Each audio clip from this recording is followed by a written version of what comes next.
The night Cassian Wolfe stopped loving me, I felt it. Not the way you feel a door slam or a phone go silent. I felt it the way I feel everything. Deep in my chest, like a frequency shift. Like the warmth that used to pour off him whenever he walked into a room just tuned itself to a different channel. One I wasn't on anymore. I didn't say anything. I smiled, fixed his tie, and handed him his coffee. That's the thing nobody tells you about feeling everything. Sometimes knowing hurts worse than being lied to. My name is Elliot Voss-Wolfe, 26 years old. Omega, husband to Cassian Wolfe, alpha king of the Wolfe Mafia, which sounds terrifying until you realize the man irons his own dress shirts and loses his mind when the housekeeper moves his stapler 2 inches to the left.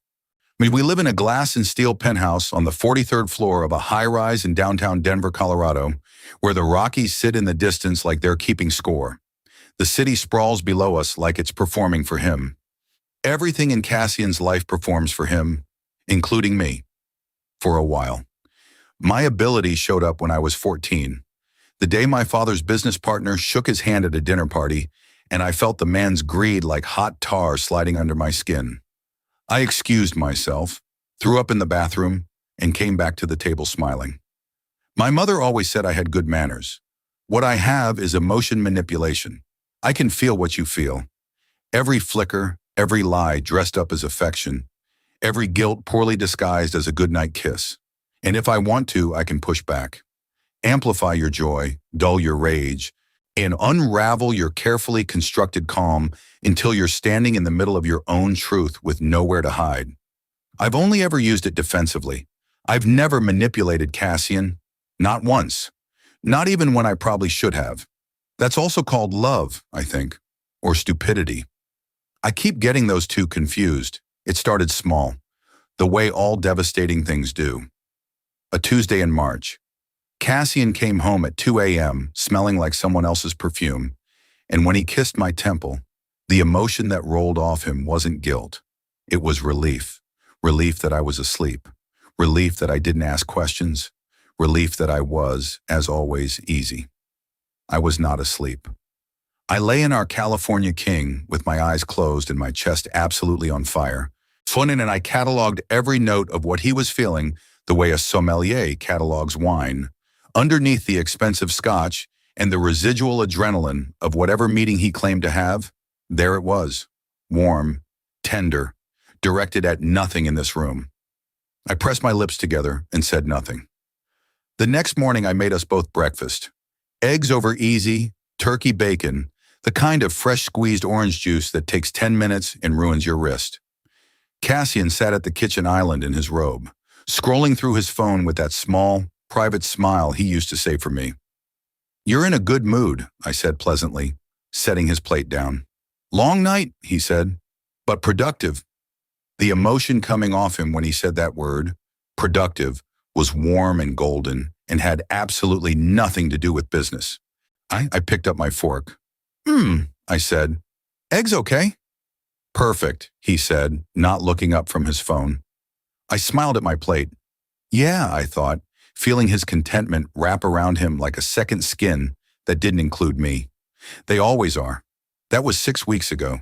Since then, I've been quietly, methodically, calmly losing my mind. Here's what people get wrong about Omegas like me. They assume we're soft, decorative, the kind of person who cries in the pantry and forgives everything because the alternative is too scary. And sure, I own a lot of cashmere. I make excellent soup. I once cried at a dog food commercial, which I will deny under oath. But soft doesn't mean blind. And I have never, not once in 3 years of marriage to Cassian Wolfe, been blind. I knew what I married. An alpha who led the most powerful pack in the Rocky Mountain region, whose name made other alphas straighten their spines at dinner parties. A man who was beautiful in the way sharp things are beautiful, something to admire from a careful distance.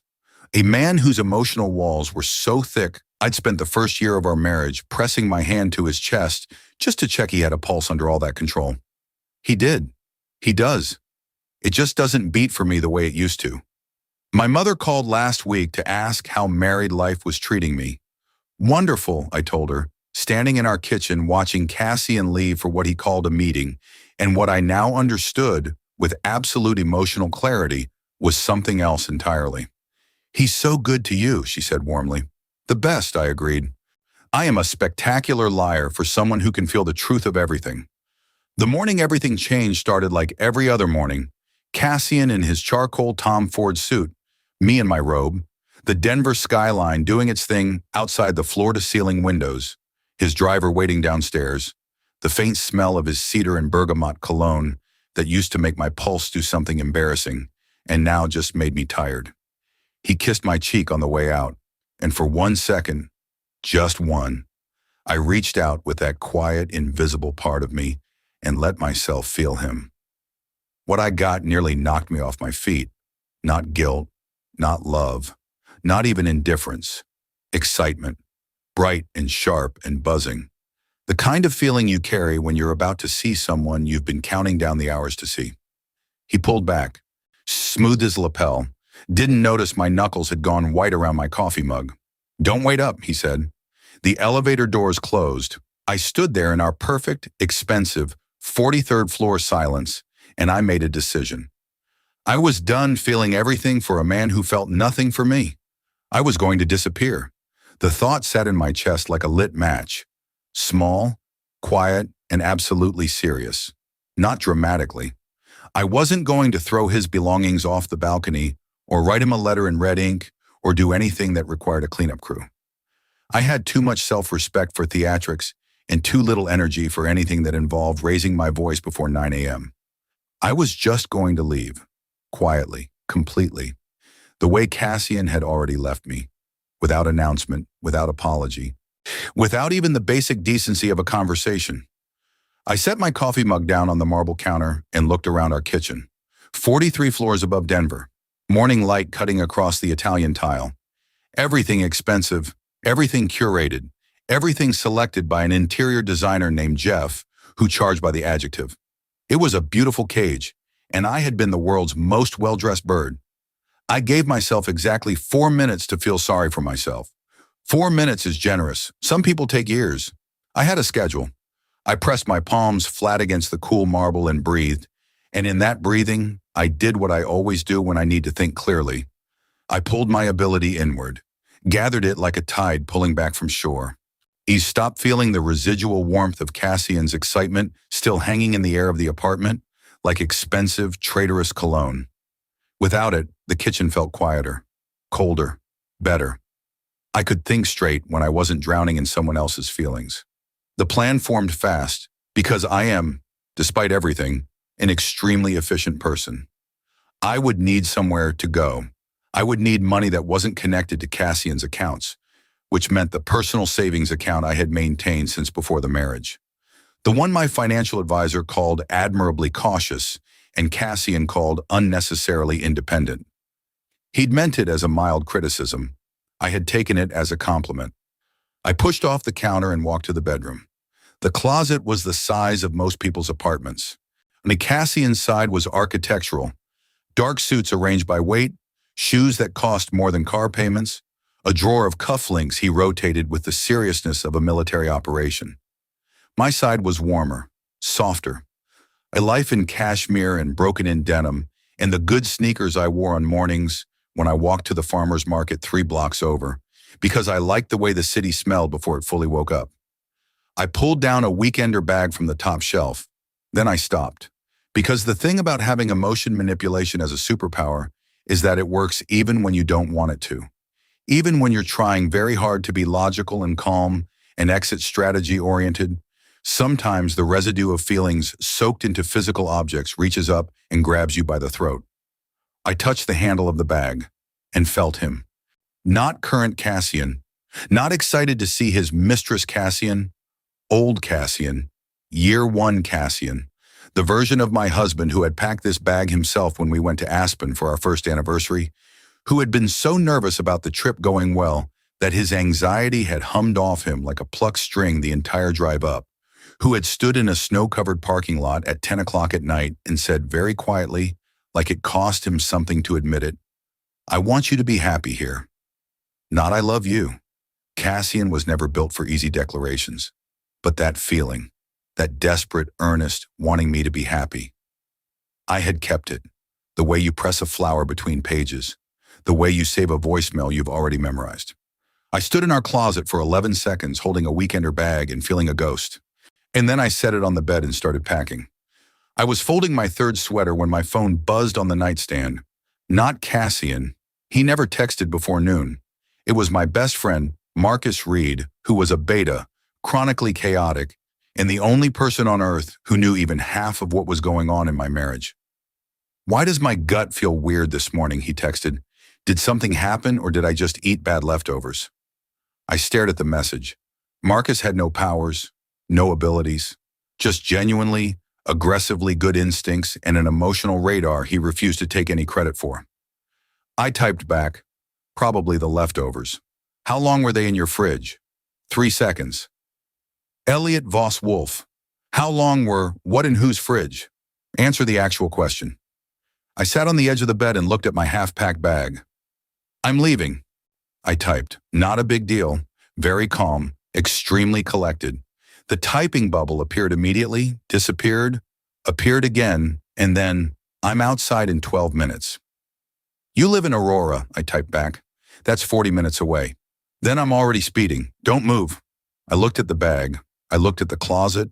I looked at the Denver skyline through the bedroom window, all steel and morning gold and indifferent beauty. Somewhere across this city, my husband was walking towards someone who made him feel bright and buzzing and alive.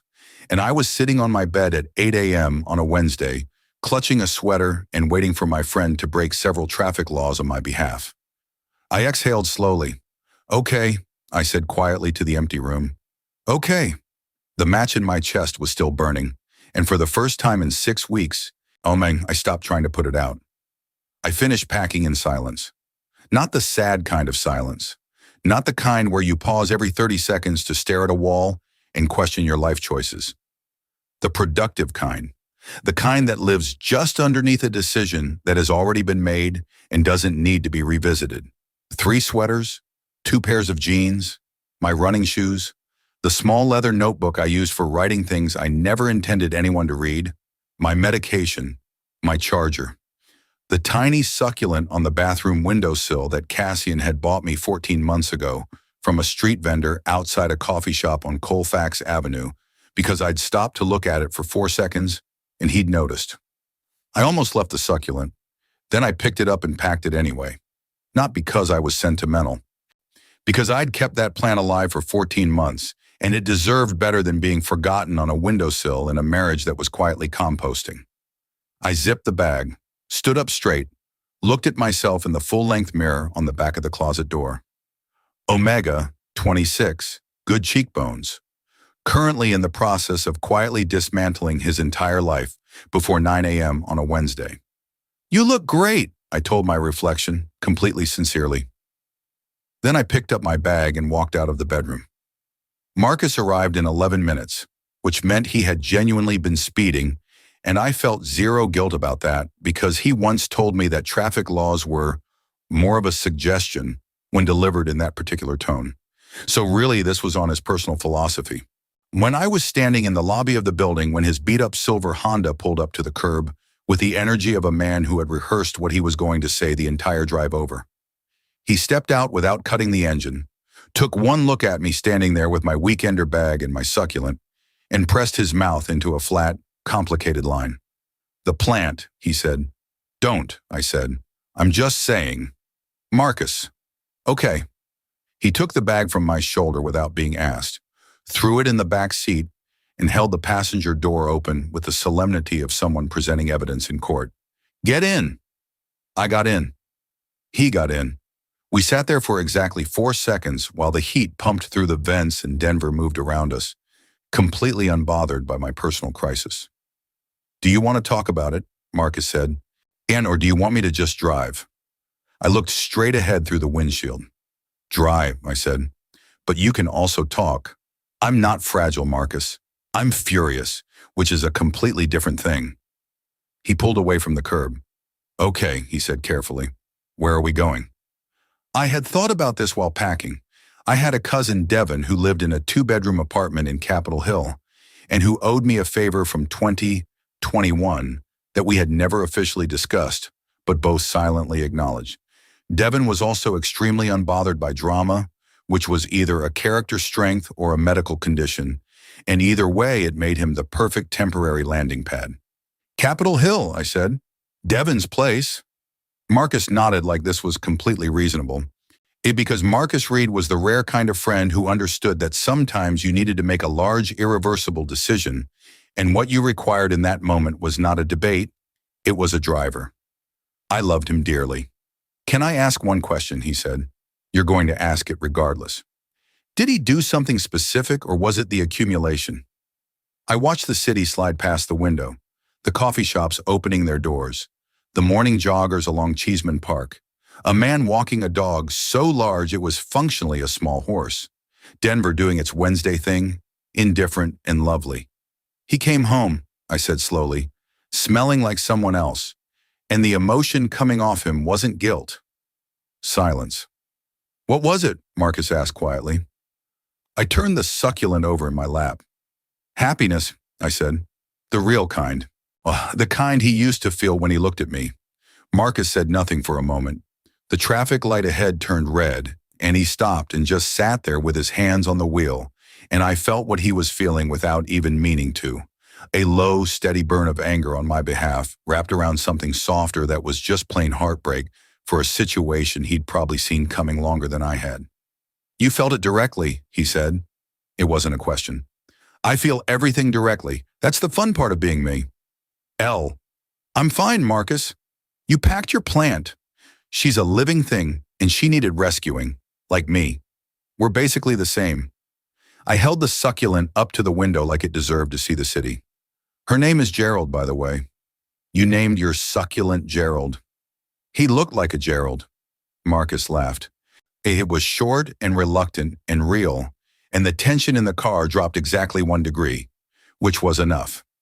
We drove, and behind us, 43 floors up, in a penthouse full of expensive silence and cedar bergamot cologne, my husband was probably already crafting a reason he'd be home late tonight.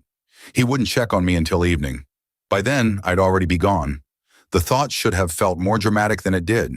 In movies, this is the part where the strings swell and the protagonist stares moodily out the window while rain tracks down the glass in perfect cinematographic lines.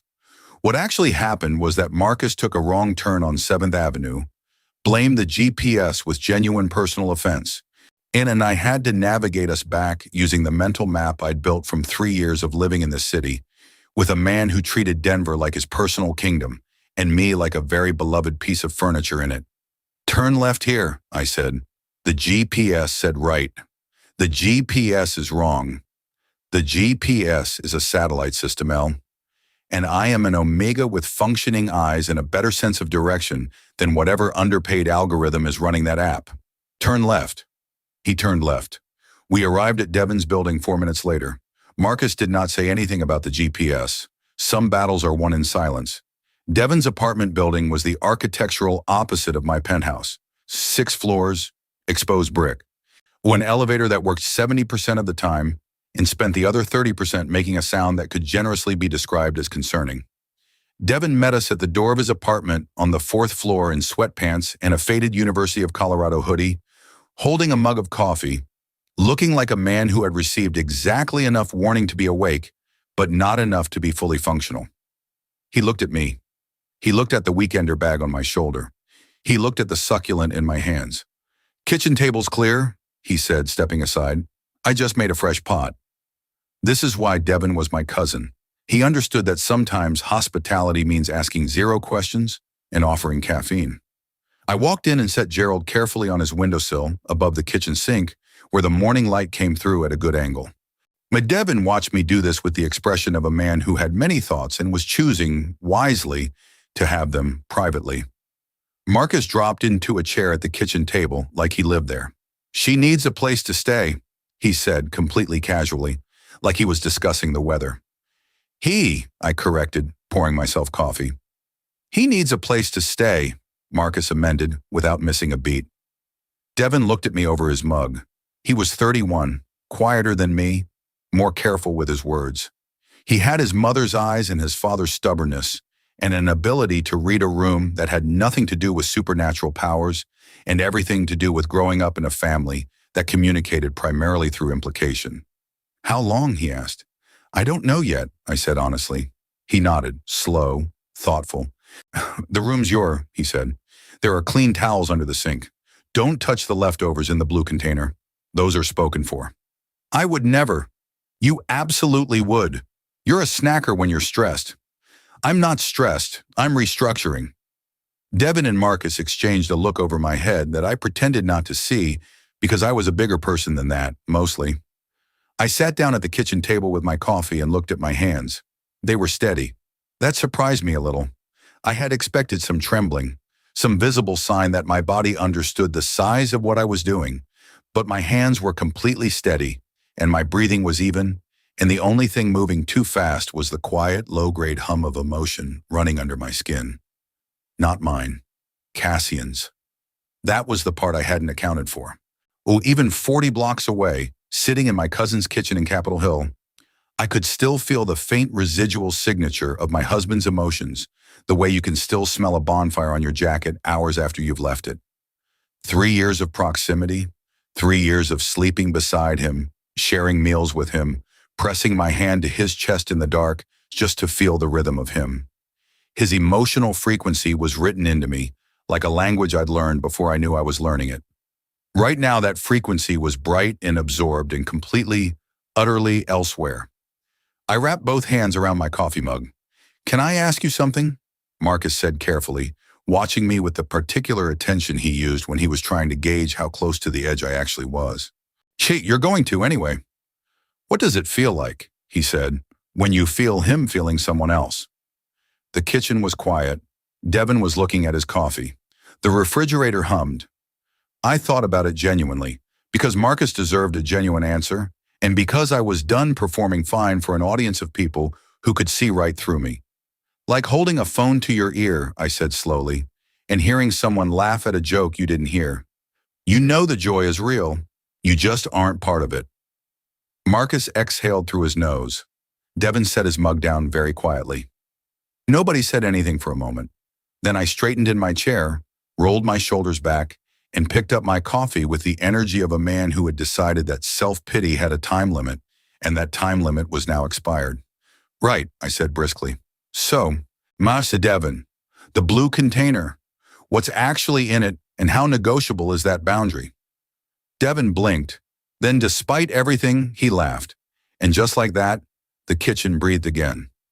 Devin told me the blue container had leftover green chili chicken enchiladas from a place on South Broadway that he treated with the reverence most people reserved for religious artifacts. I told him that was reasonable and that I would respect the boundary. Marcus immediately asked if there was a second container. Devin said no. Marcus looked personally victimized. This was the texture of the next hour.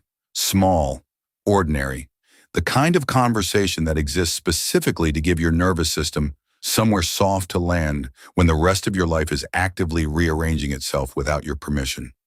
I let it happen. I participated. I even laughed twice, genuinely, at something Marcus said about his upstairs neighbor, and a disagreement involving a drum kit and a noise complaint filed in the form of a strongly worded letter slid under the door at midnight. But underneath all of it, steady and quiet and impossible to ignore, Cassian's emotional signal kept humming at the edge of my awareness. Still bright, still warm, still pointed somewhere that was not me. I had never hated my ability more than I did in that moment. My phone screen lit up on the table at 11:47 a.m. All three of us looked at it. Cassian Wolfe. Calling. The name sat on the screen like it owned the table, which, knowing Cassian, it probably assumed it did. Marcus and Devin both went very still in the specific way of people who are pretending extremely hard to be casual. I looked at the phone. The phone kept ringing. Here is the thing about receiving a call from your husband when you are sitting 40 blocks away from your shared life with a weekender bag and a rescued succulent. There is a version of this moment where you answer and say something devastating and perfectly constructed that communicates the precise weight of your pain in a way that lands cleanly and changes everything. I did not do that. I let it ring. It rang 4 times, went to voicemail. The screen went dark. Devin exhaled. Marcus picked up his coffee with the energy of a man returning from a near-death experience. Okay, he said. Okay, I agreed. 30 seconds later, a text. Lunch today. There's a thing at the Wolf Tower boardroom at 2, but I could do 12:30 at Elway's if you want. I read it twice. Elway's was our place. Had been since the second month of our marriage when Cassian had taken me there, for no reason other than that I'd mentioned once, offhandedly, that I liked the lighting. He'd remembered. He'd made a reservation. He'd pretended it was spontaneous, and I had pretended to believe him, because watching Cassian Wolfe attempt romance was one of the quiet joys of my life. Used to be. I put my phone face down on the table. He wants to do lunch, I said, to no one in particular. Are you going? Devin asked carefully. No. Are you going to tell him where you are?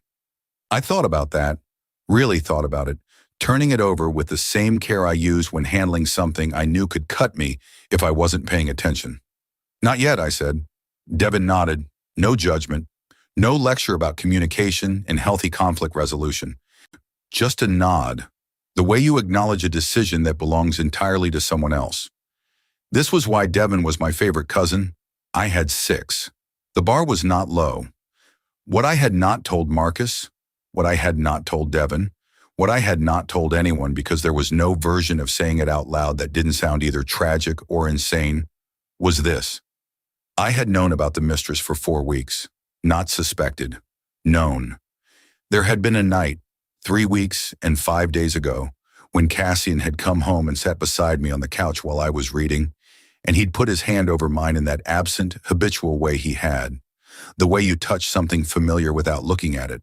And the emotion that moved through that point of contact had hit me like a wave I wasn't braced for. Guilt, finally, sharp and specific and directed inward.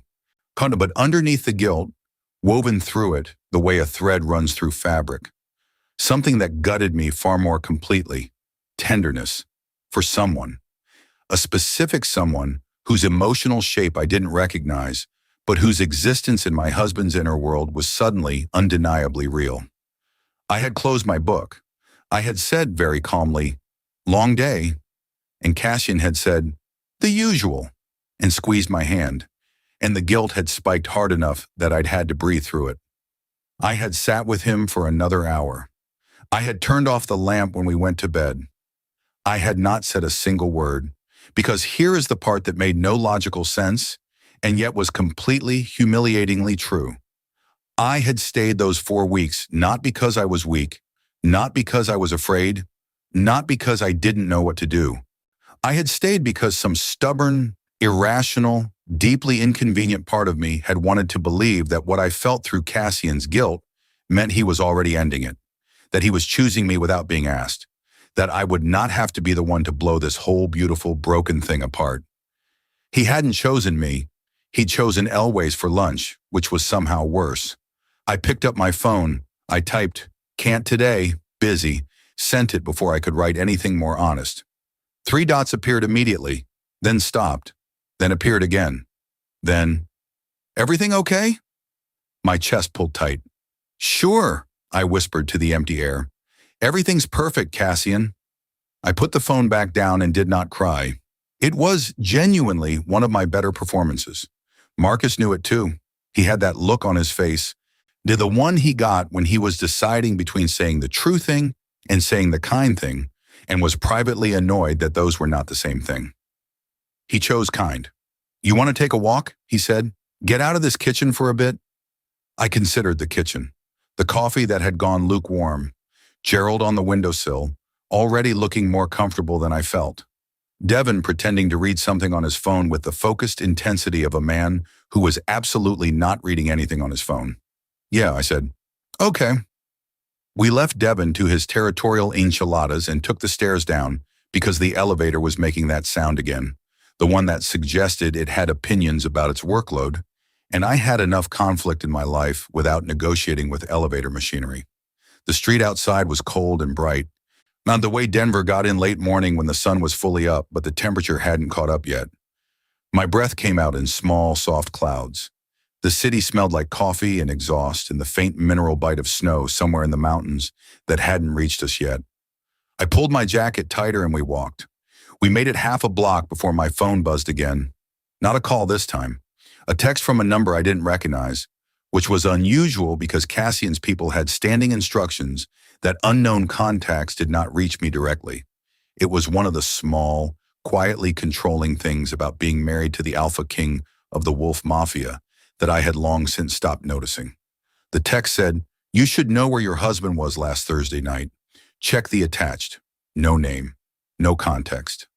Just a photo file sitting there like a small, patient bomb. I stopped walking. Marcus stopped 2 steps ahead of me and turned around. "What?" he said, reading my face with the accuracy of someone who had known me for 11 years. I showed him the screen without opening the photo. He looked at the unknown number, looked at me. His jaw tightened slightly. "You don't have to open that," he said. "I know. I know, Marcus." I opened it. The photo was taken from a distance, slightly grainy in the way of pictures captured on a phone through a restaurant window at night. But the resolution was clear enough, more than clear enough. Cassian, at a corner table at a restaurant I recognized as Guard, which was a place in Cherry Creek that required reservations 6 weeks in advance and had a wine list that came in a leather binder. Sitting across from him was a man, not a woman, a man, younger than Cassian by maybe 5 years, with dark hair and a jaw that could cut glass, leaning across the table with the relaxed proprietary ease of someone who had done this many times before. His hand was on the table, close to Cassian's. Not touching, almost. Cassian was looking at him the way I had not seen Cassian look at anything in over a year, like he was the most interesting thing in the room. I stood on the sidewalk in Capitol Hill at 11:53 in the morning and felt the photo land in my chest like a stone dropped into still water. The ripples went all the way down. Marcus had moved to my shoulder, was looking at the screen. "Okay," he said quietly. "Yeah," I said. Yeah." We stood there for a moment. A cyclist went past. A woman with a stroller navigated around us with the practiced patience of someone used to people standing in inconvenient places. Here is what I felt, cataloging it the way I always catalog things because it was the only way I knew how to survive them. Shock, but not the sharp kind, the slow kind. The kind that arrives when something you half knew becomes something you fully know, and the distance between those two things turns out to be enormous. And underneath the shock, something I was not expecting. A strange, terrible clarity. Because the man in that photo, the man Cassian was looking at, like he contained the answer to a question my husband had been asking for a long time, did not make me feel like I had been replaced by something better. It made me feel like I had been replaced by something Cassian had never let himself want before, which was its own specific kind of devastating. I closed the photo, locked my phone, put it in my jacket pocket. "Say something funny," I said to Marcus. "Right now, immediately." He blinked. "What?" "I need my brain to do something else for 4 seconds. Go." Marcus, to his eternal credit, did not hesitate. "Devon's enchiladas have a name. He told me before we left. He calls the container Fernando." I stared at him. "He named his leftovers." "He named his leftovers Fernando." "Yes." I pressed my lips together very hard. "That," I said with great dignity, "is the funniest thing I have ever heard in my life." And then, I'm standing on a sidewalk in Capitol Hill with a photo of my husband's emotional affair, saved to my locked phone, and the Rocky Mountains sitting cold and patient in the distance. I laughed, short and real and slightly unhinged. Marcus put his arm around my shoulders. We kept walking. Behind us, 40 blocks north, I felt it, faint as a radio signal losing its tower. Cassian's emotional frequency had shifted.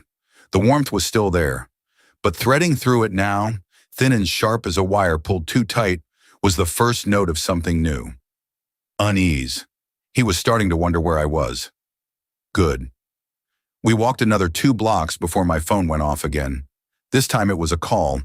Cassian's name on the screen, same as before, with the same quiet authority it always carried, like even his contact name expected to be answered promptly.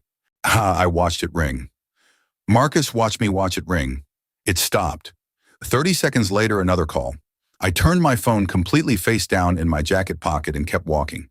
Here is something I had learned in 3 years of marriage to Cassian Wolfe. He was not a man who called twice. He was a man who called once, left no voicemail because he considered voicemails an inefficient use of everyone's time, and expected the callback to arrive within the hour. It was not arrogance exactly. It was the deeply ingrained habit of a man who had never in his adult life been made to wait for anything he wanted. 2 calls in 4 minutes was, in Cassian Wolfe's personal emotional language, the equivalent of anyone else standing in the middle of a room shouting. Something about that sat in my chest like the first sip of something warm. Not satisfaction exactly, something quieter than that. The specific feeling of a person who has been invisible for 6 weeks and has just, for the first time, taken up space. He's calling again, Marcus observed. I know. You're not answering. Correct. How does that feel? I thought about it honestly. Like finally exhaling after holding my breath for a month and a half. Marcus nodded slowly. Good answer. We ended up at a coffee shop on East Colfax, the small independent kind with mismatched furniture and a chalkboard menu, and the particular atmosphere of a place that had decided not to compete with anything and was thriving because of it. I ordered a lavender latte because I deserved something that tasted like a deliberate choice. Marcus ordered a black coffee because Marcus Reed approached caffeine the way he approached most things in life, directly and without sentiment. We took a table by the window. Outside, Denver moved. A bus pulled away from a stop. 2 college students argued cheerfully about something involving a backpack. A man in a very serious coat walked a very small dog with the dignified energy of an important meeting. Normal, ordinary, the world completely unbothered. I wrapped my hands around my cup and let myself sit inside the moment instead of running ahead to the next one. My phone buzzed on the table. Text this time. Elliot, where are you? No question mark. Cassian never used question marks in texts. He said they looked uncertain. I had once told him that questions were, by definition, uncertain, and he had looked at me like I had said something mildly unreasonable. I picked up the phone, typed out, sent it. Marcus raised an eyebrow. Out. Accurate, concise, and communicative. You're enjoying this a little. I am enjoying this a specific, measured amount that is entirely proportional to 6 weeks of smiling at my breakfast plate, I said pleasantly. So yes, a little. His response came in 40 seconds, which was fast for Cassian, who typically typed with the unhurried confidence of someone who knew the other person would wait. Out where? You didn't mention plans. I stared at that for a moment. You didn't mention plans. 3 years. 3 years of him not mentioning plans, not mentioning late nights, not mentioning restaurants in Cherry Creek with dark-haired men who leaned across tables like they already knew they were winning.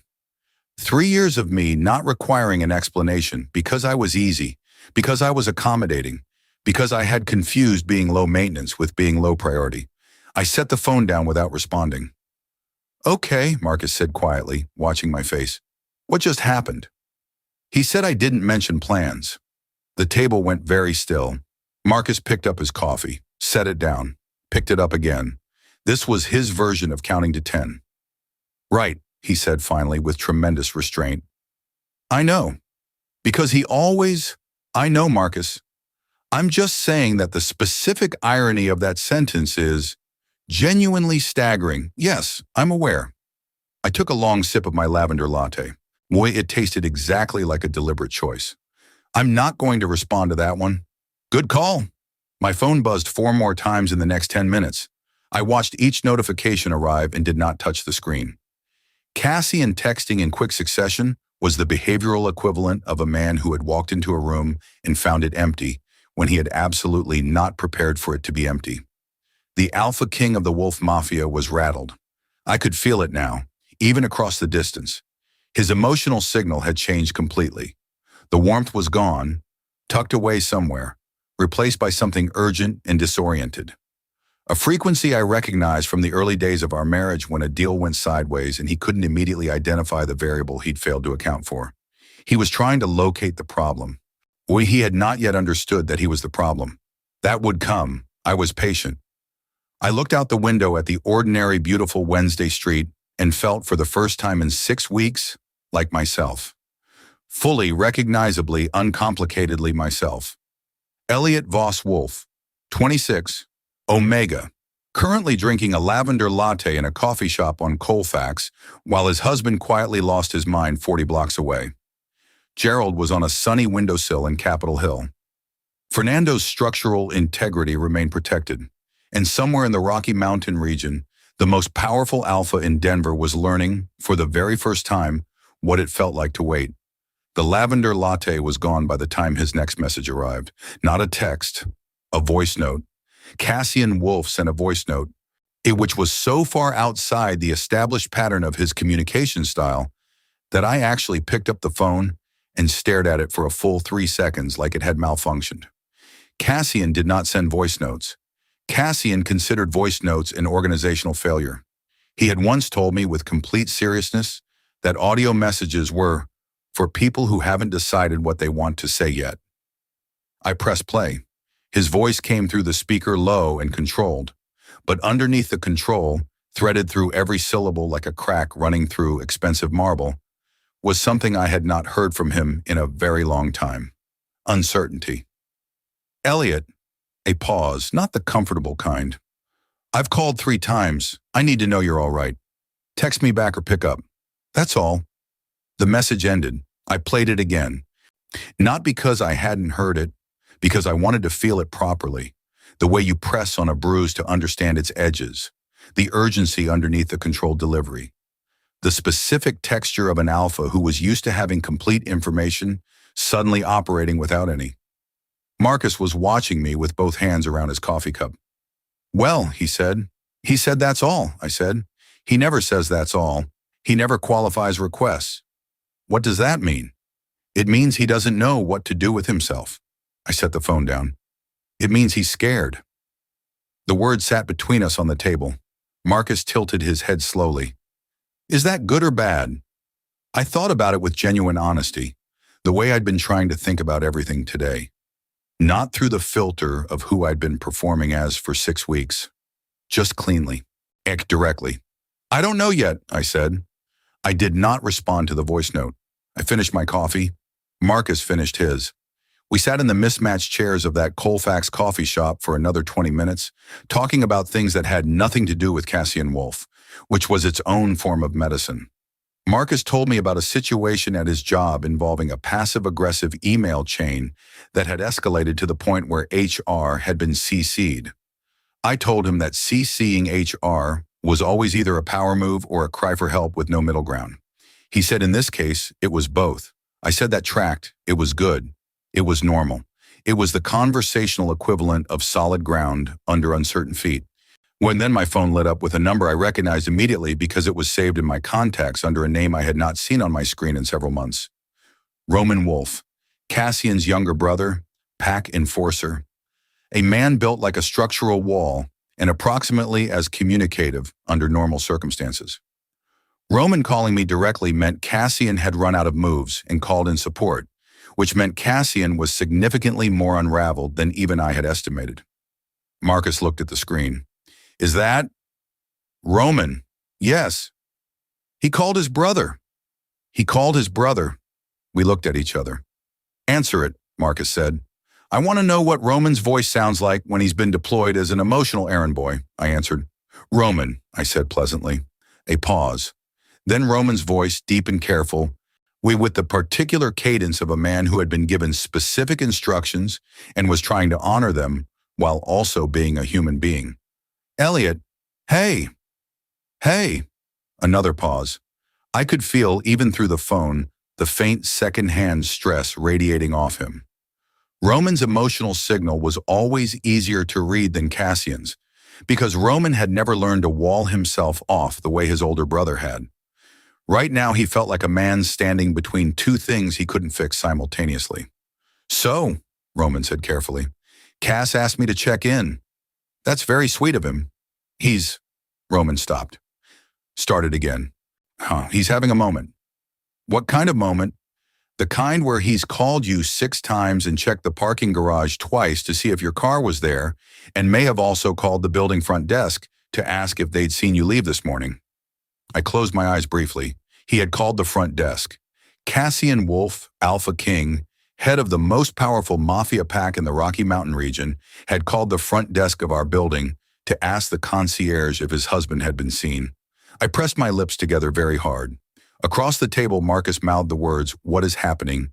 and I held up one finger. "I'm fine, Roman," I said. "I'm out. I'll be in touch when I'm ready." "Okay," he exhaled slowly. "Can I ask one thing?" "You can ask." "Should he be worried?" The coffee shop moved around me. The chalkboard menu, with the mismatched chairs, the ordinary Wednesday afternoon pressing gently against the windows. Should he be worried? 3 weeks and 5 days ago, Cassian had sat beside me on our couch, and his guilt had moved through his hand into mine like a current, and I had said long day, and he had said the usual, and neither of us had told the truth, and we had gone to bed in the same silence we'd been building for months. Should he be worried? "Tell him," I said quietly, "that I needed some air." Roman was silent for a moment. "That's not a no." "No," I agreed. "It isn't." I heard Roman breathe out slowly on the other end. Felt the weight of what he wasn't saying, which was considerable. "Okay," he said finally. "Take care of yourself, Elliot." "Always do," I said.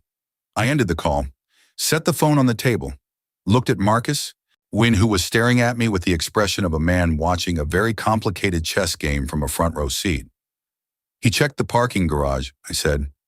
Marcus said nothing for a second. Then with great solemnity, "Twice." "Twice," I confirmed. We sat with that for a moment. "Elliot," Marcus said carefully, "he's losing it." "Yes," I said. "What are you going to do?" I looked out the window at the cold, bright Denver afternoon, the mountains in the distance, patient and enormous and entirely indifferent to the specific romantic catastrophe unfolding at street level. "I'm going to finish losing him first," I said quietly, "and then I'm going to figure out what I want to do with the pieces."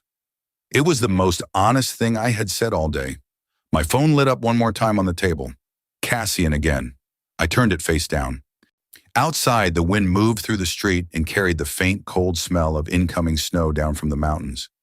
And I sat in my chair in a coffee shop on Colfax and felt, through 40 blocks of city and 3 years of marriage, my husband's emotional signal shift one more time. The urgency was still there, but threading through it now, slow and devastating and absolutely unmistakable, was something that cracked me open just slightly despite every intention I had of staying whole. Fear, real fear. The kind that had nothing to do with business or territory or power. The kind that only lived in people who had just realized they were about to lose something they could not replace. I sat very still. "He's afraid," I said softly, to no one in particular. Marcus reached across the table and put his hand over mine. He didn't say anything. He didn't need to. He was afraid. Real fear. The kind that had nothing to do with business or territory or power. I sat with that feeling for a long time. Not because it changed anything. Not because fear was an apology or an explanation or any of the things I actually needed from Cassian Wolfe. But because I had spent 6 weeks feeling everything he felt and pretending I felt nothing, and I was tired of pretending in either direction. Marcus kept his hand over mine.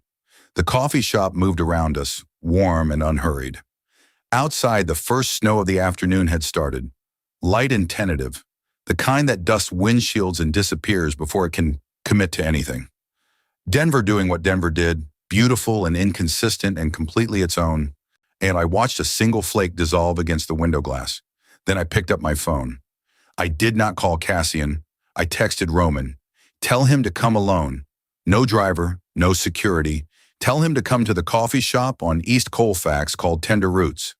Tell him I said please, which he should understand as me being generous. I put the phone down. Marcus stared at me. You're meeting him. I'm giving him the opportunity to show up, I said. Those are different things. What's the difference? One is forgiveness. The other is information. I straightened in my chair. I want to look at him when he explains himself. I want to feel whether what he says is true. Marcus was quiet for a moment. And if he lies, then I'll know, I said simply. I always know. Cassian arrived in 19 minutes, which meant he had been in his car already, which meant Roman had called him the second I ended my text, and Cassian had moved immediately, without his driver, without his security detail, without any of the infrastructure he used to move through the world, as though it owed him passage. He came alone. He pushed through the door of Tender Roots in his charcoal Tom Ford suit, slightly disheveled in a way that Cassian Wolfe was genuinely never disheveled, his collar open at the top button, his hair not quite as perfect as it had been this morning. He scanned the room with the focused efficiency of a man who had been scared enough to move fast and was still running on that fear. He found me and stopped. The emotion that hit me from across the coffee shop was so large and unguarded that I actually gripped the edge of the table. Relief. Enormous, crashing, physical relief. The kind that lives in the body, not the mind. And underneath it, raw and undefended in a way I had never felt from him in 3 years. Something that made my chest hurt with its honesty. Shame. He walked to the table, stood across from me, did not sit down until I nodded slightly, which I did after making him stand there for 4 full seconds, because I had earned those 4 seconds and I was going to use them. He sat. We looked at each other. Cassian opened his mouth. "Don't start with an excuse," I said quietly. "Start with the truth." He closed his mouth. Jaw tight, eyes steady on mine with an intensity that would have read as composure to anyone else in the room, and read to me clearly and completely as a man holding himself together by a thread. "His name is Adrian Cole," Cassian said. ELO. Direct. "He's 31. We met 8 months ago through a business contact." 8 months. 2 months before I first felt the shift. I kept my face calm. "Go on." "Nothing physical happened." He said it plainly, without the defensive edge people used when they were asking to be believed. He said it like a fact being submitted as evidence. "I need you to know that." I reached out with that quiet, invisible part of me and felt him say it. True. I exhaled slowly through my nose. "But you wanted it to." A pause, his jaw moved. "Yes. And you felt things for him that you stopped letting yourself feel for me." The question landed between us like something breakable. Cassian looked at me across the table of a coffee shop on Colfax in the middle of a light Denver snow and did not look away. "I got scared," he said, "according of how much I needed you. So I started putting distance between us, and then someone else walked into that distance and I let him. And that was wrong. That was a choice I made, and it was wrong, and I have been living inside that wrongness for 8 months trying to convince myself it was something other than what it was." The coffee shop was quiet around us. I felt every word as he said it. True, true, true. And underneath each truth, woven through all of it, persistent and enormous and completely undiminished by any of the damage he had done. The one feeling I had been most afraid to find because of what it would ask of me. Love. He still loved me. Had never stopped. Had buried it under distance and guilt and the elaborate self-protective architecture of a man who had been taught that needing someone was the same as being vulnerable to them. The match in my chest, the one I had lit this morning, flickered. I looked at my husband. Really looked at him. The open collar, the imperfect hair, the man who had called the building front desk and checked the parking garage twice and driven himself across Denver in 19 minutes without his driver or his security or any of the armor he normally wore through the world. He had come exactly as he was. "I felt it," I said quietly. "Every time, every shift. Every night you came home carrying feelings that weren't about me. So I felt all of it, and I said nothing because I kept waiting for you to choose me without being asked." Cassian's expression did something complicated and painful. "Elliot, I'm not telling you that so you'll feel worse," I said. "I'm telling you because you need to understand what you're actually asking forgiveness for. Not just the thing with Adrian, the 6 weeks of silence I sat in, the breakfast plates I smiled at, the voice note I played twice." I paused. "You made me invisible, Cassian, in my own marriage, in my own home, and I let you, which is also something I have to live with." He was very still. "I know," he said. "I know exactly what I did." "Do you?" "I do." He leaned forward slightly, elbows on the table, and for a moment he looked less like the alpha king of the Wolfe Mafia and more like a person who was genuinely, completely out of road. "I ended it with Adrian 3 days ago. I felt that too. True. Why 3 days ago, I said. Because I came home and you handed me my coffee and smiled at your plate and something in the way you did it. He stopped, pressed his mouth together. I had felt you pull back, gradually, like a tide. And 3 days ago, I realized I couldn't feel you anymore.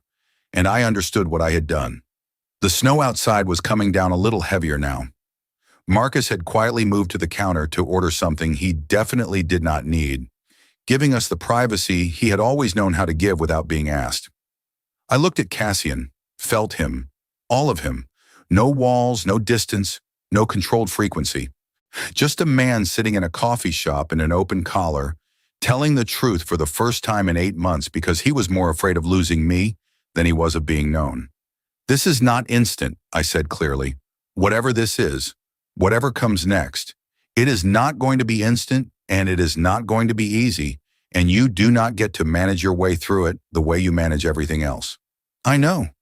I will need actual conversations, actual presence. I will need you to sit with me in the discomfort of what you did without trying to fix it before I finish feeling it. I know. And Cassian, I held his gaze. If I ever feel you go somewhere else again, emotionally, the way you did these past months, I will not pack a weekender bag. I will pack everything. And Gerald comes with me. He blinked. Who is Gerald? My succulent. He has been through a lot today and he deserves stability. Something moved across Cassian's face, slow and uncertain, and then, carefully, like a man remembering how to do something he had almost forgotten. A smile. Small. Real. The kind he used to give me in the first year before he got so afraid of needing me that he forgot to show it. The kind I had kept pressed between pages like a flower. My chest pulled tight with something that was not quite forgiveness yet but was standing in its doorway. I named a plant this morning and I said, I left our 43-floor penthouse with a weekender bag and a succulent and my self-respect, and I sat in this coffee shop and did not answer your calls. And I felt every single thing you felt all day long from 40 blocks away. I paused. And I need you to understand who you married, Cassian. Not the version who smiled at his breakfast plate. This version. Cassian looked at me across the table for a long, steady moment. Then he reached forward and placed his hand over mine on the table. The same way he had on the couch 3 weeks and 5 days ago. Except this time, the emotion that moved through that point of contact was not guilt. And it was not relief, and it was not the residual warmth of someone else. It was just him, present, ashamed, trying. I know who I married, he said quietly. I just forgot to act like it. And I am sorry. I am genuinely, completely sorry. I turned my hand over under his. Did not squeeze. Not yet. But I did not pull away. Take me home, I said. We have a long conversation ahead of us, and I want to have it somewhere Gerald can hear it. He's been emotionally invested since 8 a.m. Cassian looked at me. You really named the succulent. He looked like a Gerald. He exhaled, slow and relieved and real. And for just a moment, underneath the shame and the effort, and the very long road still ahead of them, I felt something pulse through his hand into mine. Warmth, directed exactly, completely at me. I stood up, pulled my jacket on. Also, I said, I know you called the front desk. Cassian closed his eyes briefly. Roman told you. Roman told me. I picked up Gerald from the windowsill. You checked the parking garage twice, Cassian. I was concerned. You were panicking. I was, he said quietly, terrified.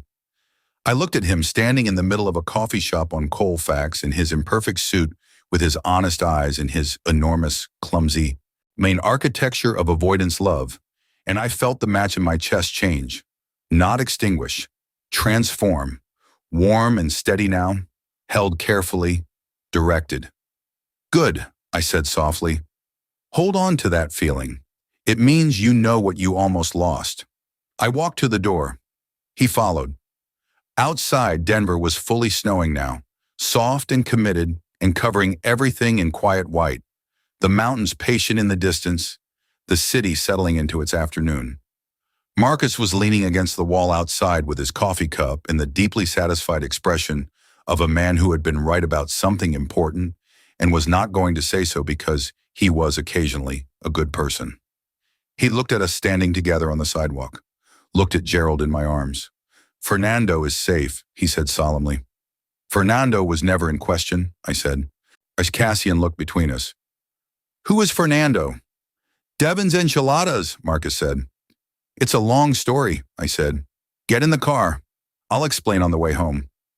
Cassian looked at me with that small, careful smile, the one I had kept and almost let go of, and was, cautiously and without any guarantee of how the next weeks would unfold, choosing to keep a little longer. He opened the car door. I got in, he got in, and for the first time all day, sitting in the front seat of his car in the middle of a Denver snowfall, with a succulent in my lap and a marriage that was broken in specific, now visible, now nameable places, I felt his emotional frequency settle next to mine. Not perfect, not fixed, but present. Right beside me, exactly where it was supposed to be. That was enough to begin. Thank you for watching this story to the end. As if you enjoyed it, you'll definitely love the next one. It's even crazier and more intriguing than you can imagine. Don't forget to subscribe and stay tuned. The next story drops soon.